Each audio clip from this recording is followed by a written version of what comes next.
McBeth, he's got to be the favorite coming in. 5-time world champion, looking for his 6th title. Scariest player in the field, and he's got the lead to start. And he's thrown a beautiful shot on 1. It stays in bounds, and we'll have a short birdie putt.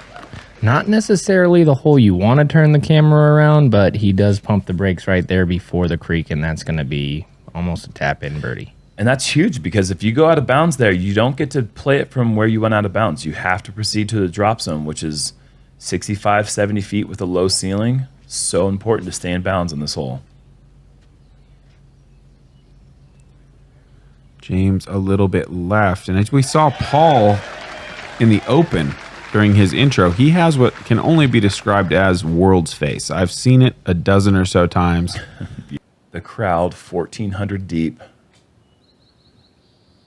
Energy is in the air, folks.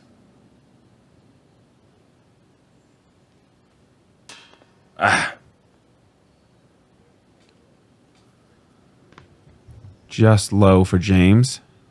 You see how close Paul came to going into the river here. Nice start. Good putt there.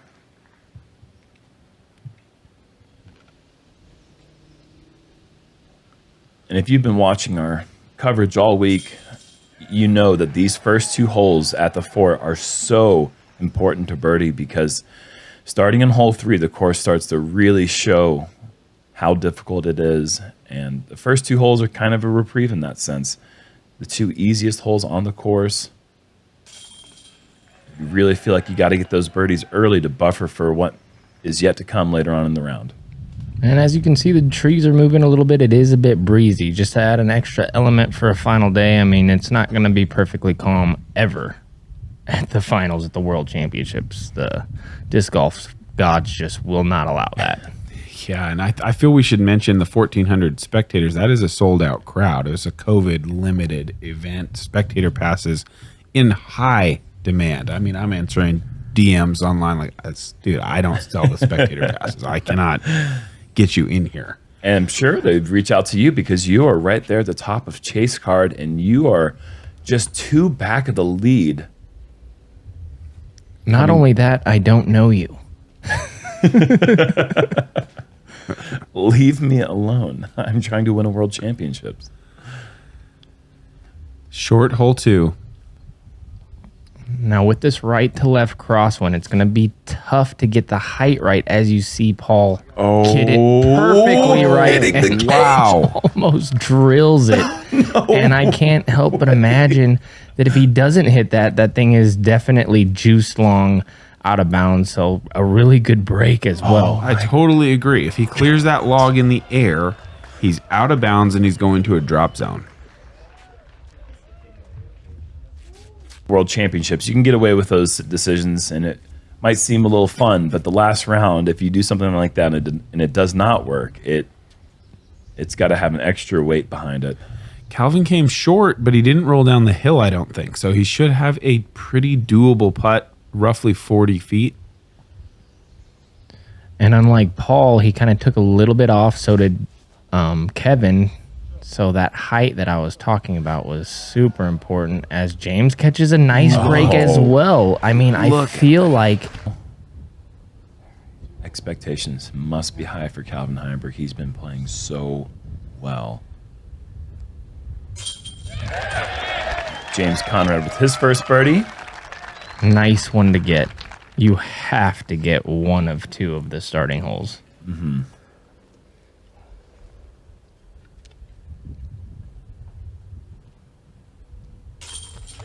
Or 2. 2 would be nice. 2 would be really nice as well, with a little metal hit to back it up. Maybe.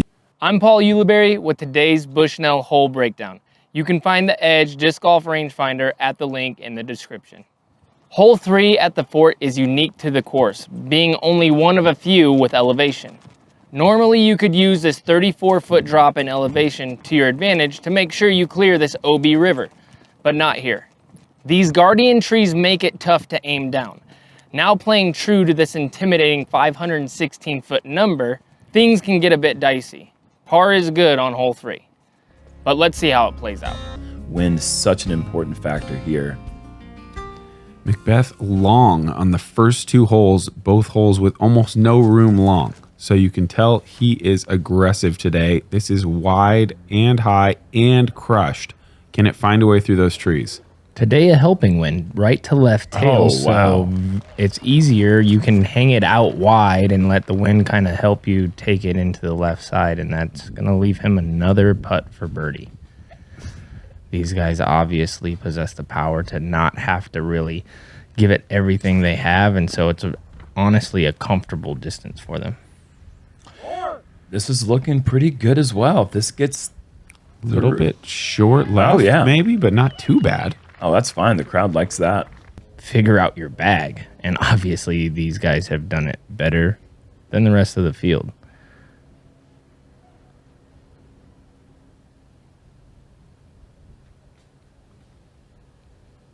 James lining up a long look for birdie.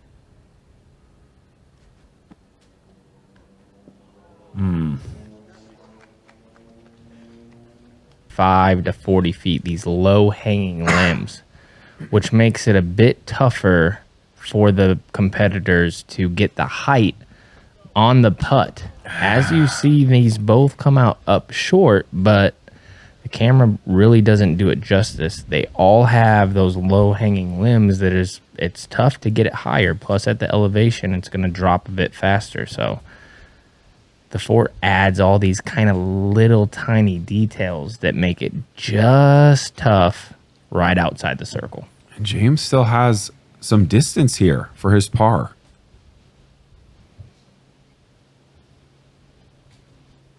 I like to see him really taking his time on this one.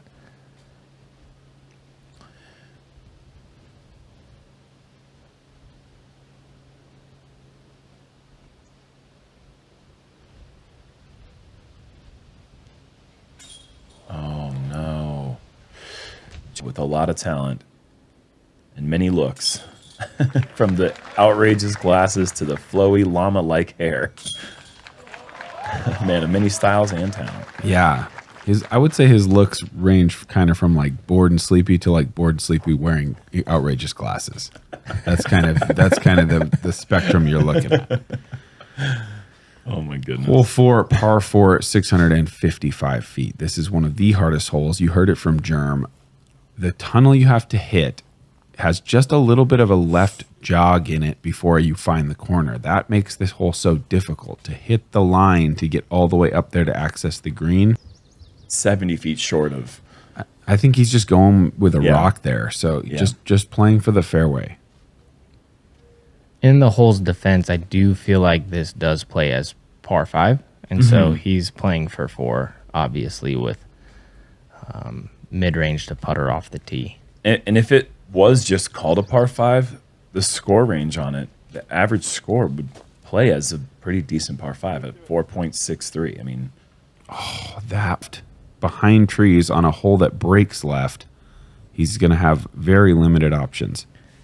This is becoming my favorite hole on the course because if you are off the fairway, it is so punishing. It demands you to be in the middle. That's why this kick that James just got was so favorable, because left and right is just a pitch up. yeah, it allows him to actually throw with quite a bit of speed, and he has done an amazing job just getting around the corner. That sets up a very manageable third shot, but maybe 80 feet, but we've seen him drop some bombs thus far this tournament.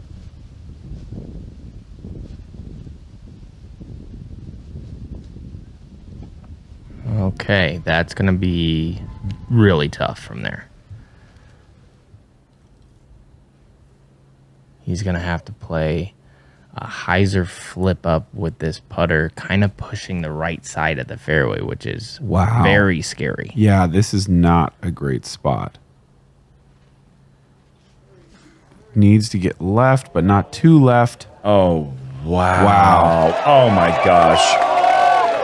This is the World Series, Game 7. This is the Super Bowl. And if there were any nerves, we haven't really seen it this far. Look at, we're even seeing a sidearm from James. Gets a nice kick. He's going to have a look. Yep. If you get off the fairway scrambling, the only thing going to be The only person with a difficult putt left to save the par. Mentioned that jump putt percentage in the intro. He's been making so many of these. Oh, no. And it's going to be back-to-back bogeys for James early. Yeah, and you just cannot afford to take bogeys on this course. Oh, especially when Paul's throwing approach shots like that. He's going to fall back 4. But if there is a hole to take a bogey, I would suggest this one because of how difficult it is. Yeah, not losing all that much to the field, but a stroke is a stroke either way, and he lost a stroke to everybody on the card there on the 5th. Or on the 4th. Now on the 5th. Par 4, 540 feet. This one even a more narrow gap, but the tee shot doesn't need to be nearly as long to get into position. This one, if you throw straight with the mid-range turnover or a short forehand of maybe 280 feet, you find yourself in an attacking position where you're up to the corner. You still have a lot of trees to navigate through, and you still have a river right behind the basket to keep you honest. You're looking at a wall of nothingness. Not only that, there's actually a mandatory that he's going to have to fight his way right of from the left side, and that's really going to take... Oh, give me the lovely kick one more to boot. I think that might have saved him from being too far. All the way to 18 or to the scoring tent. Perhaps. Yeah, and that has unfortunately found the out of bounds. That really is just there for precaution. I'm surprised to see that we found somebody kick that far. James, what an opportunity here with the rest of the card. Inched off. Yeah, it's an interesting play. I mean, it's hard to think of that at the time. Okay, so there's a drop zone. Okay, so you don't have to play it. That's fortunate. Yeah, very fortunate. If you had to play that from OB, I think you're right. I think that's just a read tee situation. Good little sidearm. That was incredible otherwise. Okay, now this is James, and that turnover just doesn't sneak through, and that is tough over on the right side. I mean, anything on 4 and 5 that's right and left,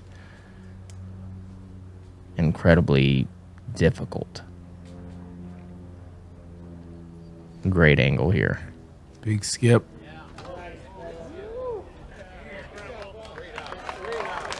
That is hitting a tiny window. Well done for McBeth.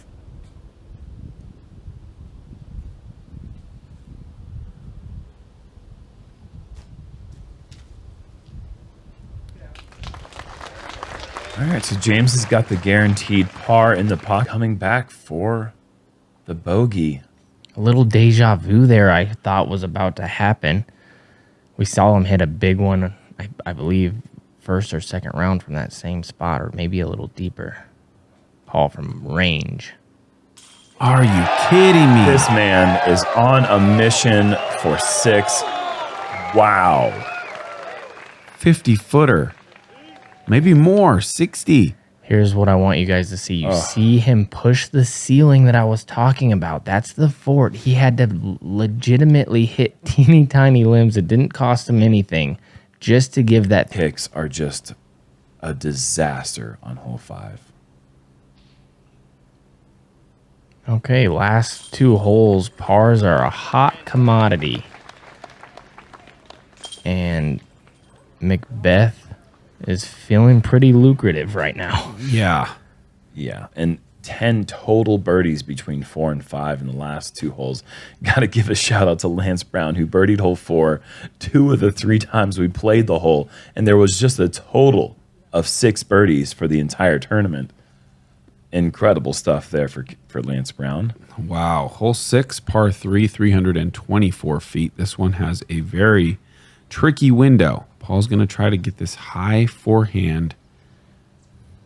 A little bit of flex required to get to the basket. Oh, maybe not. If you go way up there, can he miss the trees? I don't think so. There's too much that wide. Gives him a long, probably about only 20 feet farther than the one he just hit. So The thing that you're looking at off the tee here is you just want to miss that plum cherry on the hill just barely.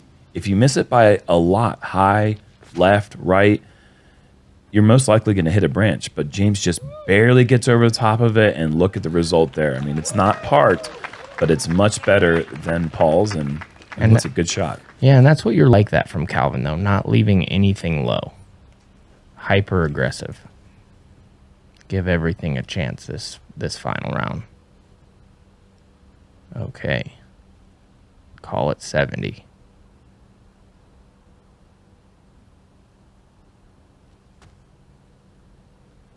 Oh my. McBeth is just dialed, folks. Like, this guy is going hyper aggressive lines.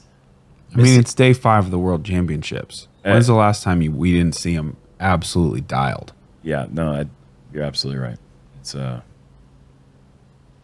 awesome. James. There it is. Big putt there.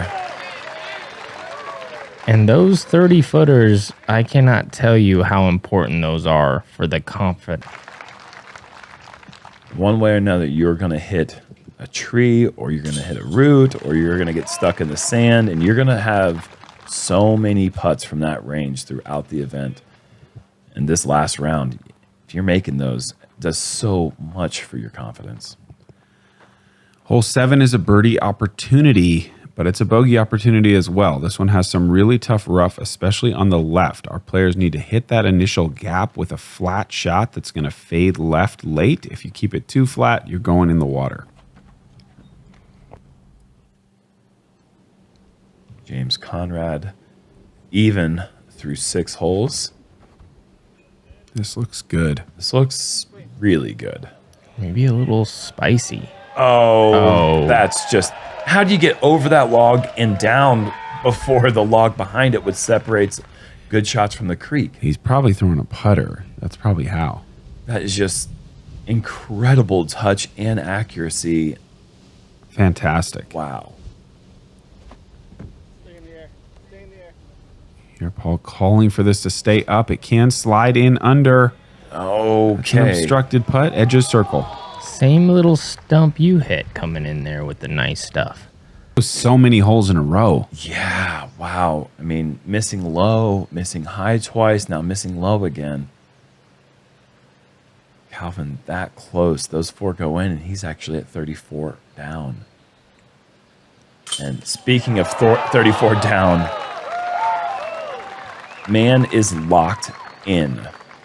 If we can if you want this course to where if you don't hit exactly what the course designer wants, it's just going to be always a little tough one. You're not going to see a closer drive. You can hardly put it any closer than what James just did right there. And now that's 2 birdies in a row, and for the first time since his birdie putt on hole 2, he's under par. So 1 under for James now.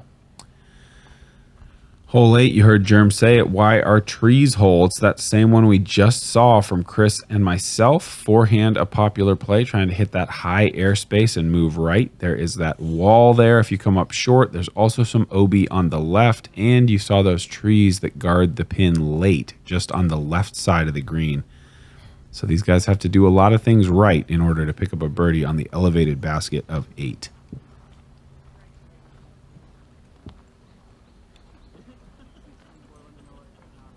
I'm sweating. Me too. My palms are sweaty.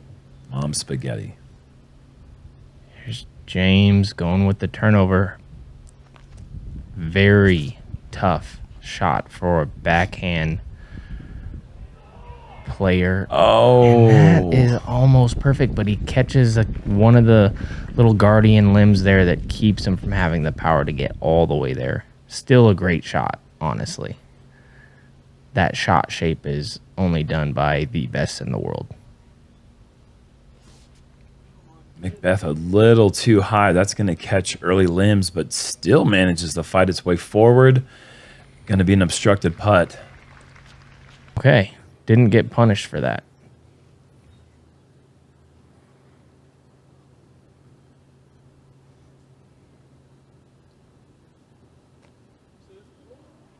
Ooh, good effort. McBeth, I'm sure he's nervous, but on the surface, he looks calm and ready. Does not drop the bomb, though. Yeah, that would have been huge to take advantage. This is for the World Championships. But when it's actually for the World Championships, it becomes much different. Yeah, especially after watching Kevin miss a bit low right there.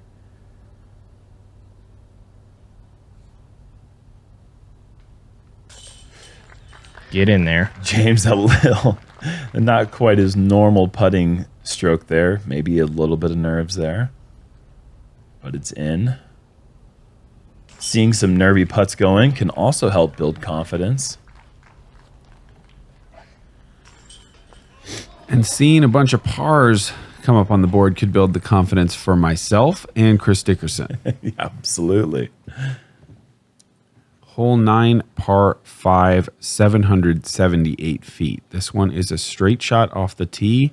You'd like to get 400 plus if you've got it to get up past the mandatory and set up a shot where you can really make a lot of progress around the corner down there towards the green.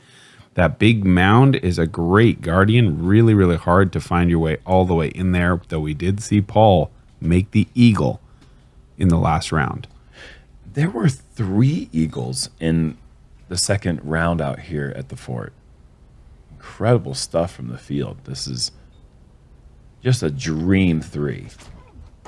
And in today's round, we did have a right to left crosswind, which is probably the most difficult win for this hole. But James is unfazed by that and picks the perfect stability, perfect angle, and gets around the corner.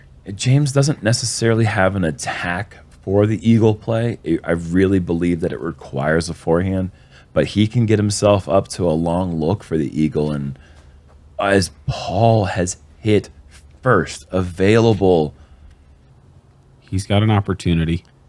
And wow, this is a spot I am sure McBeth did not get any practice from. Forehand roller. Early hit, and now I don't think that, I mean, par is possible, but it's going to take some work. Yeah, birdie is gone. Oh, really great stuff there for it to stay in the middle, though, because now he does have just a straight shot to go. It's a stock shot to get around the mandatory. But you have to keep it tight. If you go too straight, the angle, that's well done. There's one thing we all know about Paul. He keeps the game tight. But there is a backdoor route that you can flex something, miss a couple trees, and have the opportunity to get the eagle. You know, he's got to be thinking that. I mean, 3 back of the leader, who's in danger right now. This could be an opportunity to make some moves. And just a good shot. Yeah, I do like that play, though. Just making sure he sees McBeth struggling on the hole. It'll take a miracle for Paul to get up and down. Maybe he's just, playing a little chess. Maybe I can claw my way back a little bit, grab one here, grab one there. Really important shot here. Flex. Looks to be fading early. Too soon. Just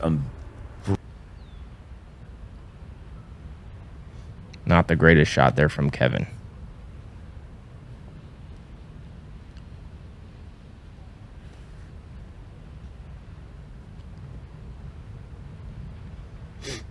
Shot was actually his second. feet with accuracy. It's not something you do and practice a lot.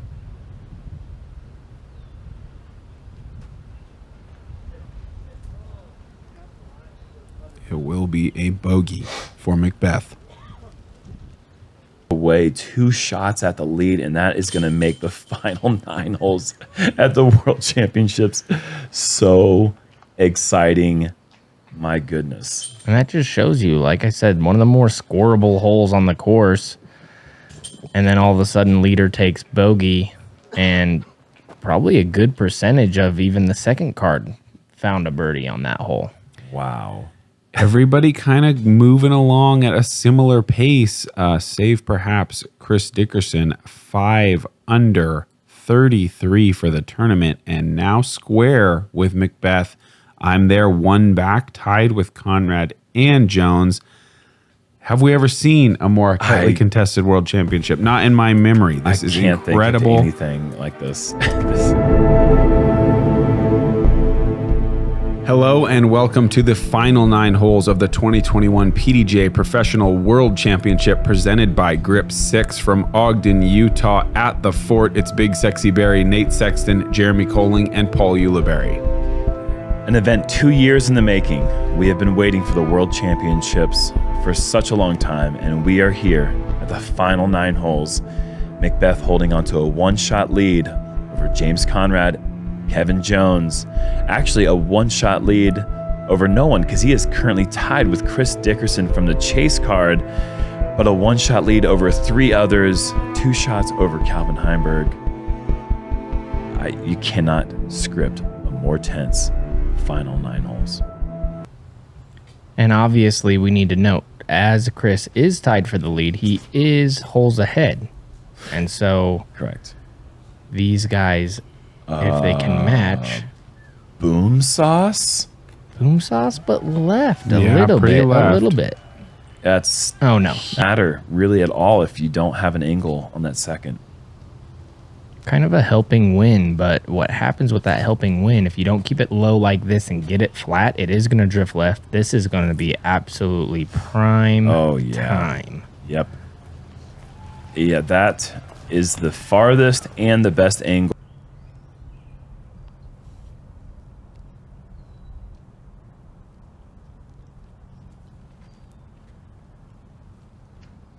Oh, James, that's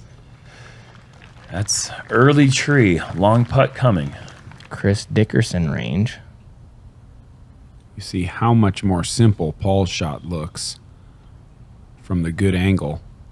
And that will be the closest. The only guaranteed birdie.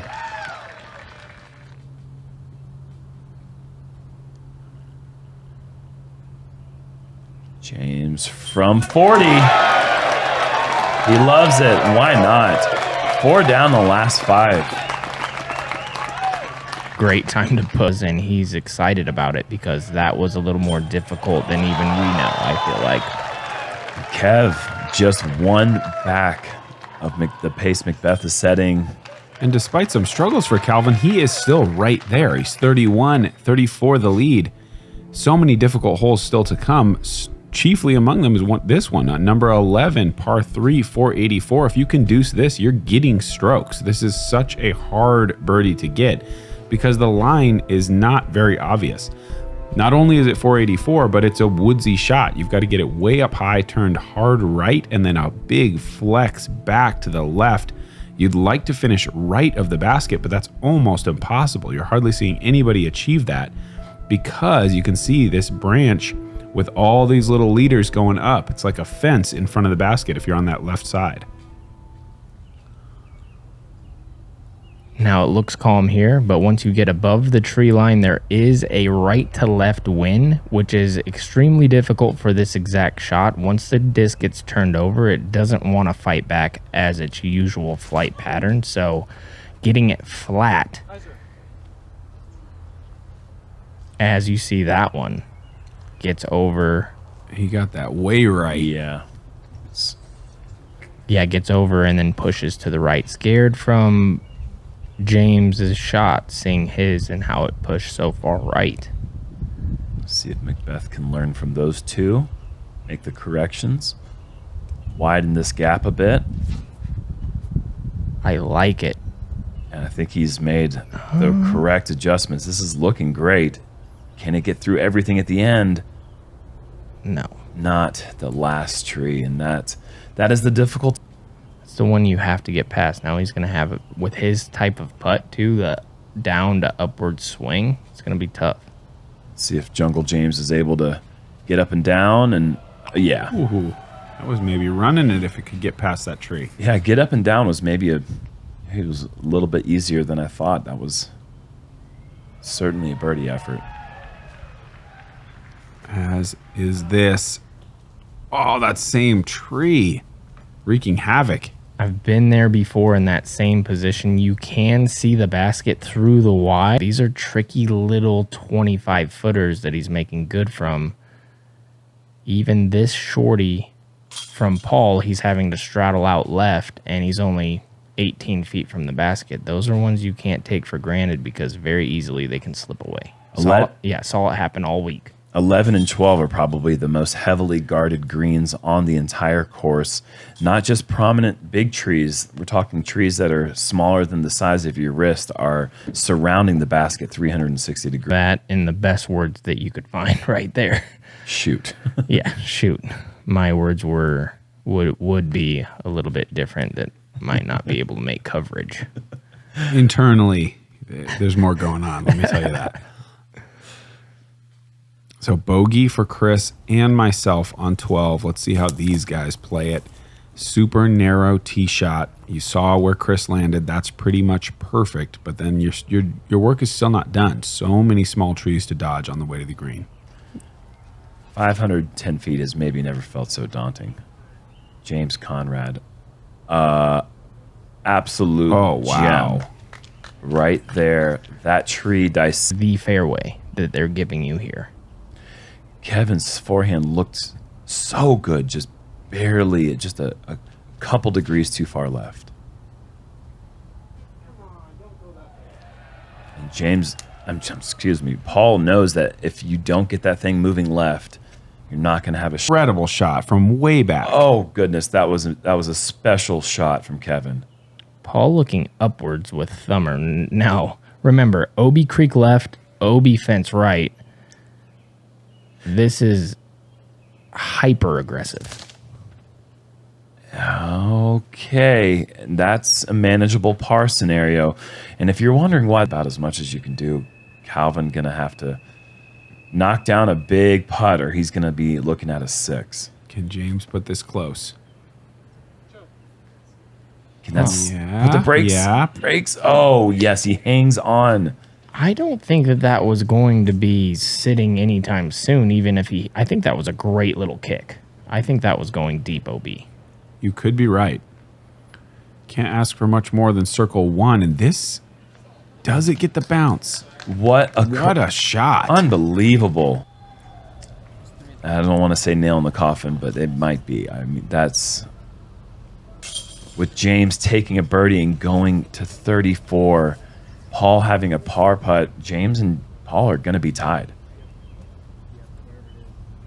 Kind of out of nowhere, James just kind of goes on this crazy birdie streak. It seemed like Paul was in complete control. One bogey, though. That's 2.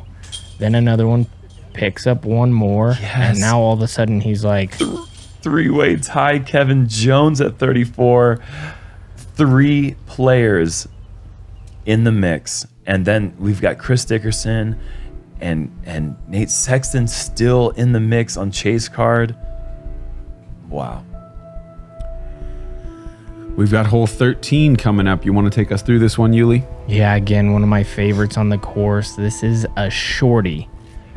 But I just have a feeling at the World Championships when there are muskets, this one is tough. You have to go up left, drift something right, have perfect speed control, and if you don't throw it perfectly, that's what you'll end up. And you have high rise. But Kevin, that is a very scary putt that I don't think he can lay up. Spells disaster if he misses it. 2-stroke swing hole right here. Is that a This thumber? is moving towards the creek. What a tree. Okay, and I that's think that was... backhand turnover, and now he is left with a very difficult decision.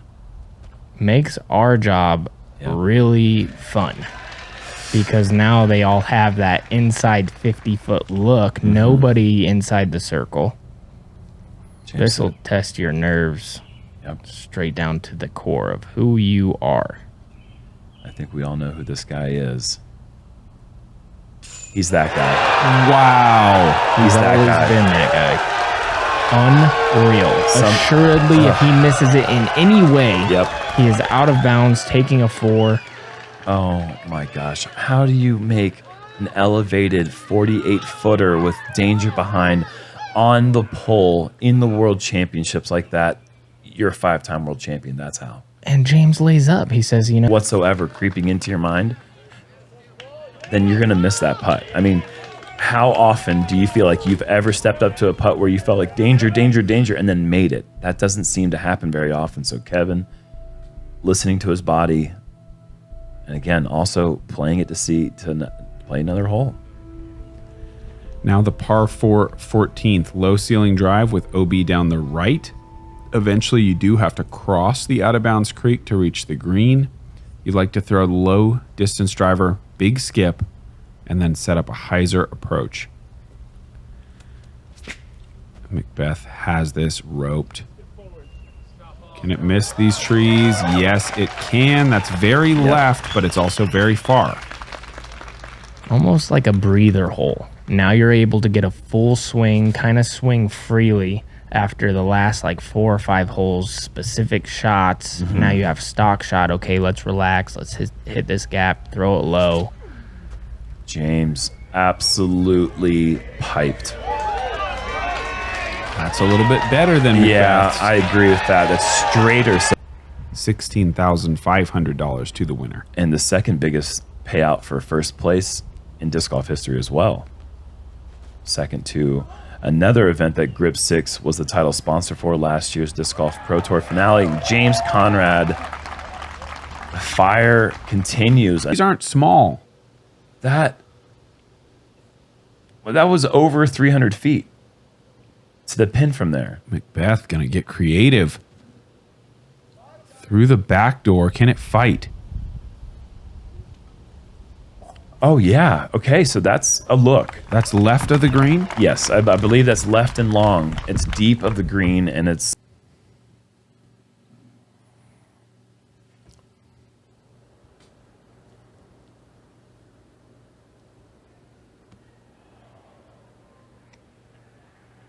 Swing a bit compromised with that high grass. That's just annoying. And vision compromise as well. Are you serious? Wow. Oh my gosh. How can you keep doing this? Back-to-back huge putts. Let's see this again. I mean, that just looks like it was a normal putt from that angle. It was anything but. Well, you can tell by the stroke that that's not his normal stroke at all. He has to have a short swing and bring it from high to low. He's an aggressive putter. That disc rarely gets above the rim inside 40 feet. And James get in there. just sneaks that in the left side just to stay with us within a stroke of Paul. On to 15, par 3, 313. You just saw me play it. It's got that tight gap early and then a million little trees late. Big hyzer is an option, or you just have to hit those low, straight windows. Pick one and try to find your way through. Normal scenario, this gap looks pretty big first few rounds of the tournament. Last round, the initial gap gets small, and then the ones after that gets even smaller. Paul has thrown a beauty, missing everything. I mean, this is how you win the World Championships. You put yourself in position, and then you execute down the stretch, putting the pressure on everyone else. James, huge pressure on this shot right here. Low, Doesn't have high, enough to clear the log. just not enough. Oh, it looked like it did for a second and moment. James, also short side of log, needs to make it. And makes it. My gosh, what a putt. They're saying nice park job, Paul. It's not going to buy you much. That's match play at its finest. Okay, you're parked. Watch this. Now the pressure's on Paul, and I mean, he's just cool as a cucumber. And I can't stress this enough. The putts that they made, you see Kevin's go off branches. You see James's stay low enough. Like, this is a high-rise basket. That's going 30 past if either of those miss metal in any way, and they just hit center pole. I mean, that is incredible to stay in that much control of the situation. And Calvin has now turned into a spectator as we have. You play a lot of holes out here, but this one is in your mind. You're waiting for this one because it's a 2-stroke swing. You have to stick this island if you're going to win the World Championship. 319 feet of just pure Get down quick. beauty. Get down quick. Stick. Oh, wow. Putting the brakes on at just the right moment. And that is huge.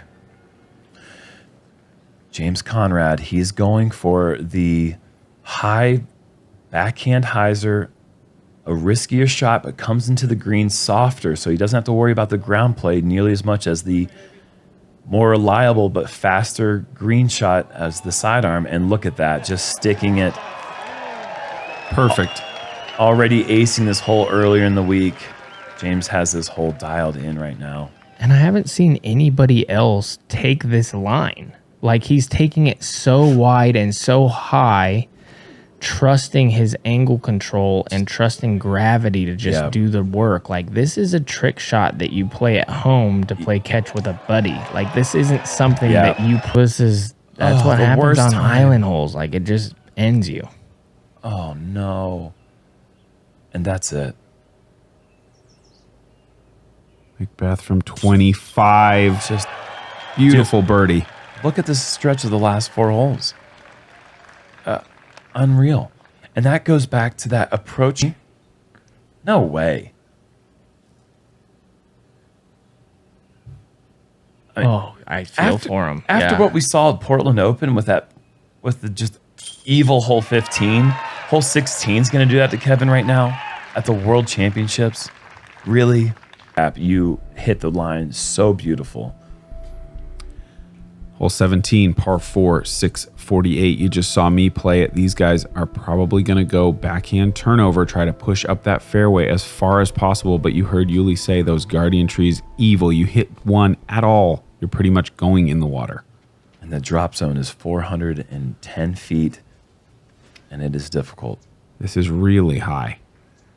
I like the height, though, because it'll give it a chance to work back left. Oh, yes. Okay. A little pinched off, though. That's going to compromise his swing just a bit, so he's going to have to manufacture some sort of scramble look. Please get through the trees here. I just don't want to see the evil trees impact this.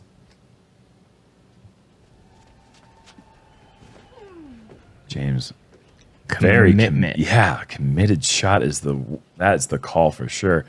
There it is. And sliding in, and that's going to be a lengthy approach with some navigating trees to do, but that's a Experience. He knows how to win. He's done it.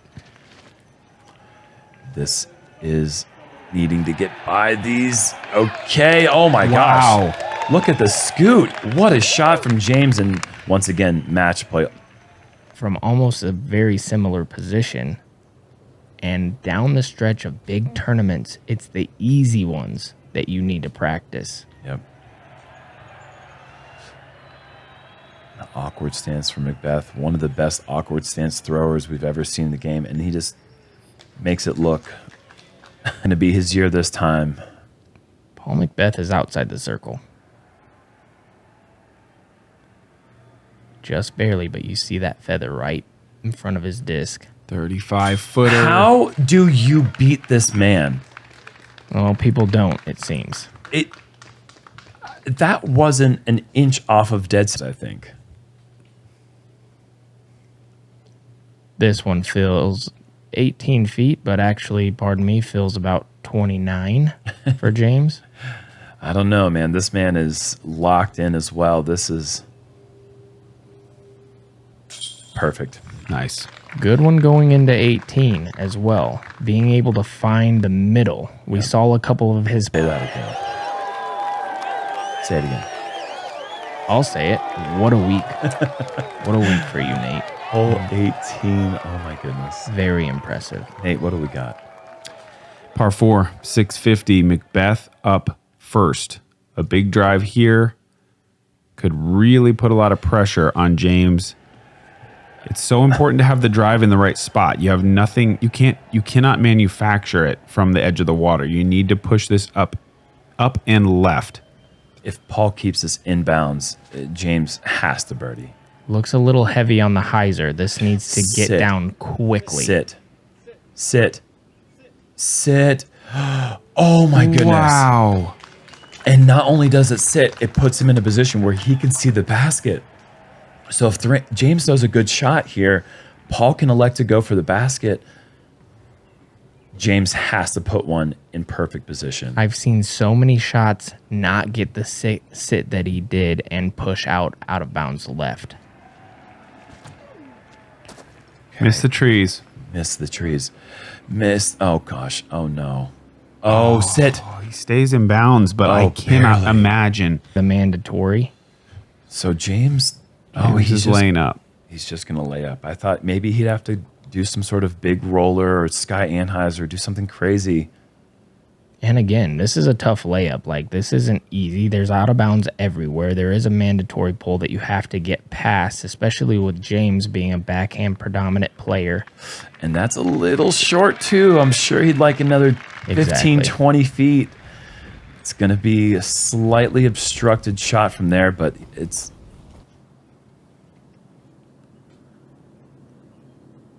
So no need for McBeth to do anything outside of this right here. Put all the pressure on James to throw the shot of his life. And just like I said, it comes down to little up shots, right? Being in... Nothing decided yet. Weird things happen. What was that? This is a tight little green.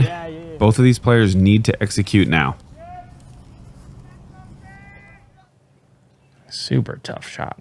James 252 to the pin. It's got to go in. I mean, he's got to get it around the corner and get it inbounds no matter what.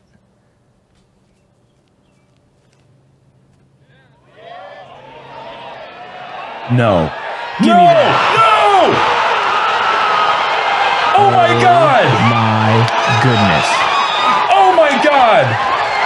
Oh! That is why you dream, folks. That is why dreams do come true right there. Unbelievable. Sexton, I mean, what words do you have? It has to be the best shot I've ever seen. I mean, if you account for the moment, account for the stakes. Oh my gosh! I mean, we're going. This is in all likelihood we're going to a playoff. Paul still has to get up and down. Like now, there's never been this amount of pressure on one person to get up and down from 200 feet ever. Hey, Paul has. I've lost my. Paul has done everything exactly. He has had the lead the entire time, and he's thrown every shot exactly how he's needed to, and he's made every putt, and he stepped up to the scenario that he needed to every time.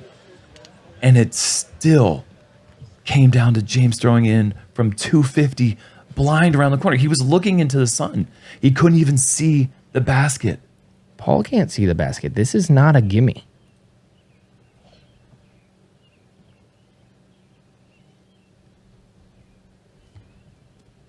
I cannot believe what I just saw. Go. Okay. Okay. It's the greatest shot I've ever seen. It's the greatest shot of all time. It's the greatest shot of all time. I can't even believe it.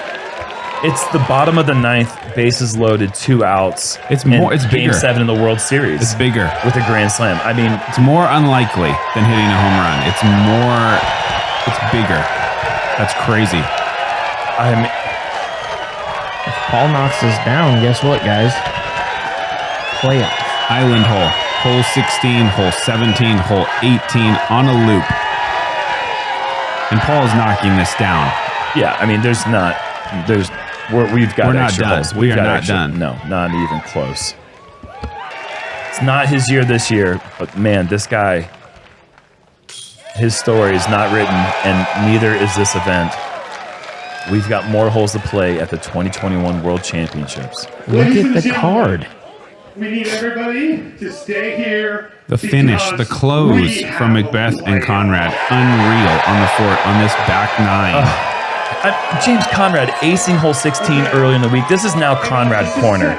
This is his grounds right now. We're going to give them 10 minutes to get their scores finalized, recorded, and then the playoff. We're going to play holes 16, 17, and 18 in succession until we have a winner. Sudden death. Pure bedlam, folks. I need everybody to clear the fairways, please. Good luck with that. Yeah. Starts in 10 Everyone minutes. listen. Please give us 10 minutes. Please remain calm. Impossible to do. Impossible to do. That is a moment that every single person that just witnessed that in person will never forget. And we're here, top of the hill, hole 16, calm conditions. And once again, Conrad going for the riskier shot. That tree comes in play, but it comes in soft. And that is so important. I'm scared for Conrad. This is way more difficult than the sidearm play. And But that not looks- for James. Apparently not for James. Look at it, it's coming backwards. So perfect. He's parked. This man is made out of what it takes. Oh my goodness. Can Paul step up one more time? Going forehand. Looks good. Yep. Just Just needs Check to- on the green. Just sit. He's calling it to sit. Oh, no way. Oh my gosh. Oh my gosh. James Conrad is going to be the world champion. Yeah, it's over. Oh my gosh. gosh. Paul has 80 feet for par. James is 10 feet. It's over.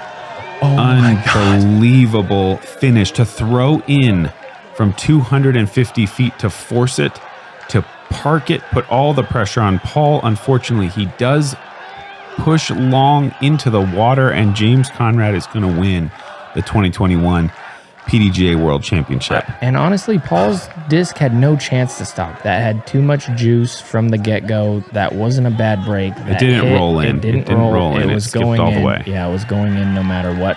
James plays the better shot, the stall shot. Nothing could happen except for he was going to be parked.